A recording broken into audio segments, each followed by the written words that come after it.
ñu gis mbir mi le ñu toll ci fukk ak ñaari nit ñàkk ci seen bakkan mu nekk mbir mu doy waar ci ay circonstances yoo xam ne amaana sax jaru ko woon ñenn ñi dañ leen a tiire li nga xam ne moo di ay bal ñeneen ñi itam ci ay circonstances yoo xam ne ba léegi kenn mënul wax exactement lan moo sooxee seenu génn àddina. Alors est-ce que jàpp nga ne Sénégal war na toll foo xam ne dañoo war a mën di compter moo di à chaque fois manifestation am. waaw loolu nag moom gën a naqari lu ma gën a naqari man mooy des vies humaines qui sont perdues comme ça. Ensuite ceux qui disent même que l'armée devait prendre le pouvoir loolu naqari na ma trop waaye nag dëkk bu nekk on dit force doit rester à la loi. xam nga bu fekkee nit ki dafa jóg pour def ay tort force de l'ordre il faut mu jóg te am na foo xam ne boo fa tolloo aussi ay blessures yooyu dem parce que ñoom du ñuy wax la légitime défense. Qu'est-ce que c'est que la légitime défense? C'est le fait de commettre un homicide ou occasionner des blessures en se défendant ou en défendant autrui d'une attaque injuste. xam nga même boo attaqué domicile kër jàmbur nga dem rek di attaqué parce que xëy na il a une opinion contradictoire mais kooku pour défendre son domicile bu rey nit it du ñuy wax légitime défense la moo tax nit ñi dañoo war a xam loolu dans tous les cas nit ñi dañoo war a xam loolu di éviter des problèmes comme ça te koo xam ni dafa bëgg a jël réew wala koo xam ne dafa bëgg a continuer toog ci réew mi parce que man li may wax dama koy wax rek pour apporter quelque chose. Je ne suis ni à gauche ni à droite ni avec les Ousmane Sonko ni avec le pouvoir mais damay wax rek loo xam ni dafa war a indi jàmm réew mi loolu donc moo tax may wax te kon nag kenn warul wut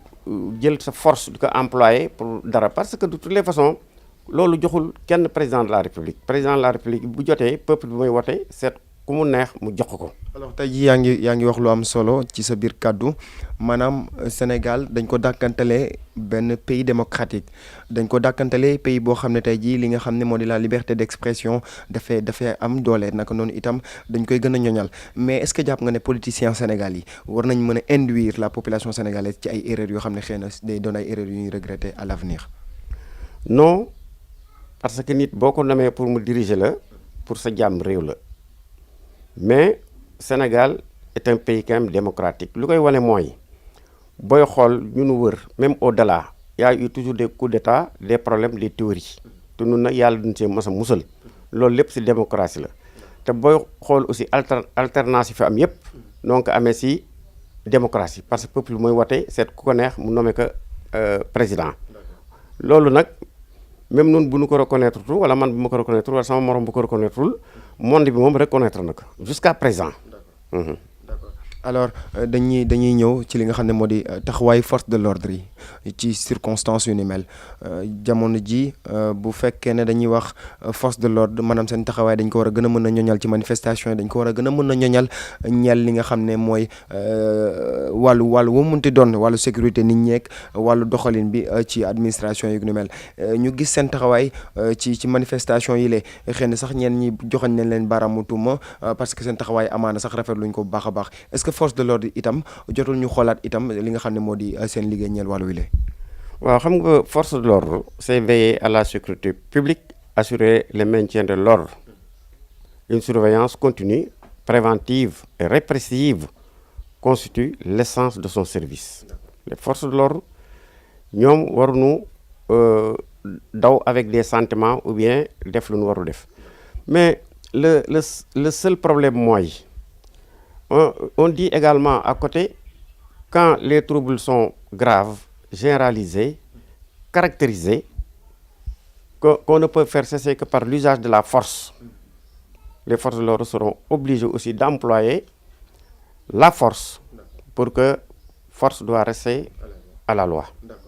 D'accord. alors dañuy desandi ba léegi ci li nga xam ne moo di appel à l'insurrection dañuy gis très souvent yenn hommes politiques yi di wax seen i militants nañu wàcc ci terrain bi ngir xeexante yu ni mel est-ce que jàpp nga ne loolu war mën a nekk seen taxawaay est-ce que tamit waruñu gën a joyante li nga xam ne moo di population bi ni ñuy doxalee ñeel wàllu wi leen ndax tey politique d'accord mooy l'art de bien de gérer la cité mais itam waroon nañ ci mën a dolli l'art de bien gérer la cité ndax li ñu gis nii xaw na doy waar jamono ji. xam nga la politique est devenue presque une obligation parce qu'il y a l'adage qui disait que dire je ne fais pas de la politique c'est faire de la politique, c'est déjà faire de la politique. Mais politique aussi, ça n'a rien à voir avec la haine. Moi, ce que je vois ici, c'est un peu de la haine. Et on ne peut pas forcer les gens pour avoir le pouvoir. C'est ce qu'on appelle d'ailleurs un coup d'État. Quelqu'un qui prend le pouvoir par la force,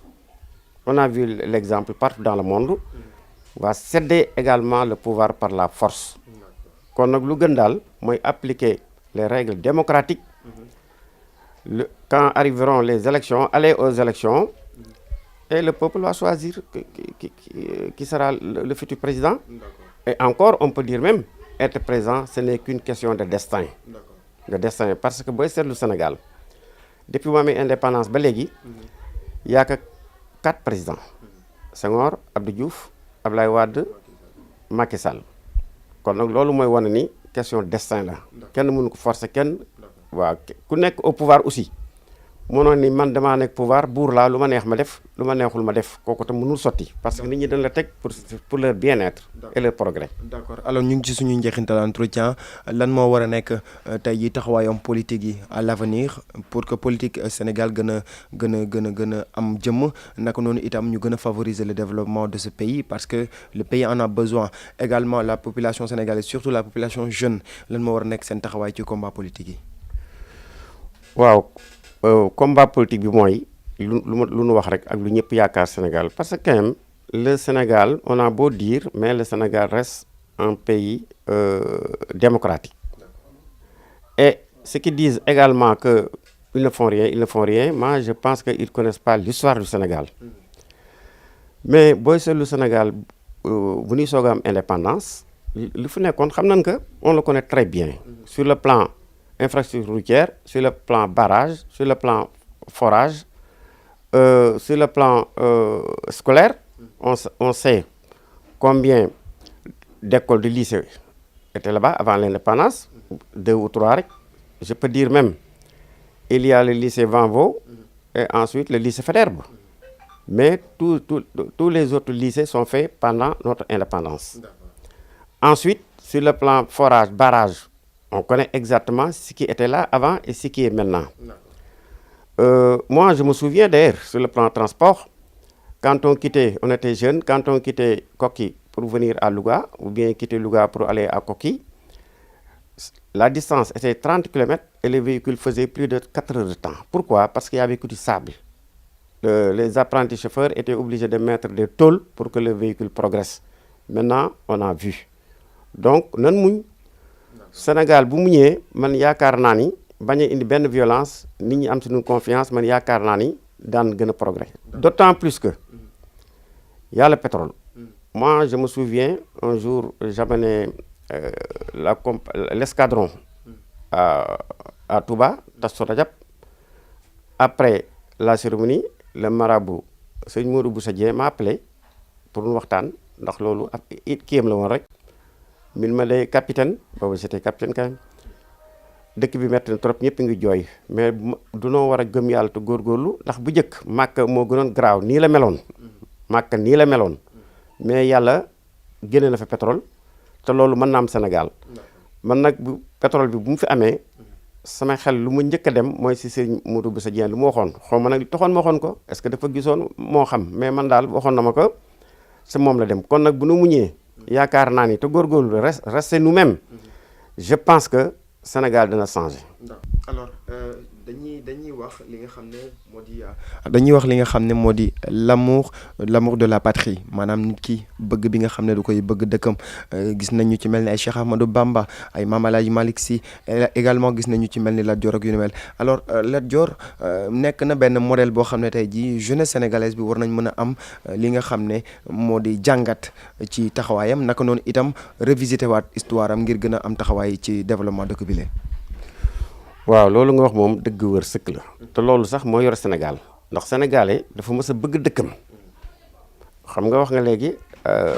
sëñ Touba dafa daj lu nekk ci kuru àddina man de benn gabonais boobu noo ngi nekk à l'école des officiers à Melun en France mu ni may sëñ Touba de fu ñu ko yóbbu woon ci Gabon boo gisee tubaab yóbbu woon foofu dafa bari ay yoo mu ni ma yooyu rek kenn mënu ko woon si da ngay dóor sa loxo foo toll nii rek ngay def dóor sa loxo parce que yooyu da lay mat fi ngeen toll sëñ Touba muñ na loolu ndax bëgg réewam wax nga El Hadji Malick Sy ak doom bi sëñ Abdoul Aziz xam nga sëñ Abdoul Aziz saa yu problème ma see am sa réew mi mu jël kàddu mu wax ñëpp noppi ñëpp gëm ko nii Lat Dior mi nga wax nag Sénégal yi sax xamuñu ko man miy waxante yow dama si bind lu bare bari xam nga Lat Dior bëgg réewam moo tax mu dem deqale ba nu faat ko foofu ndax Lat Dior bi muy dee d'abord 45 ans dong la amoon xam nga nekkuloon mag te amoon na lépp parce que dafa nekk damel teeñ mooy buuru Kayoor ak buuru Bawol amoon na lépp mais bu tubaab bi commencé di def chemin de fer boobu Dakar Saint-Louis moom daal pour moom il peut pas disait mon cheval malo ne verra jamais les rails moom daal dafa yaakaar ni moom moo doon conviction que loolu mënul baax si Kayoor li tax nu fi def machine boobu parce que xam ko woon korog mi dem deqale di tàggu sëñ Touba moom xamoon na nu du del si rek si bëgg réewam de koo xam ne mën nga am lépp mën nga dund ba lu la neex ngay def loolu xam kooku bëgg nga si réew bu mu demee deqale non seulement dañ ko rey mais ak ñaari doomam doonu boole rey ak presque 80 ou 77 personnes doonu boole rey parce que tubaab yi dunoo préparé loolu te noo ko ëppoon armement téeméer yoon mais Lat Dior gañe na leen ba tàyyi ak ses armes rudimentaires parce que gañe na leen à Dëkkale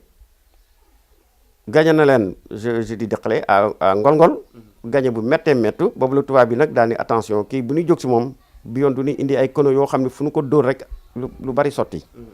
loolu moo tax mu dem kooku bëgg si réew la kon nag sénégalais dafa war a bëgg réewam waaw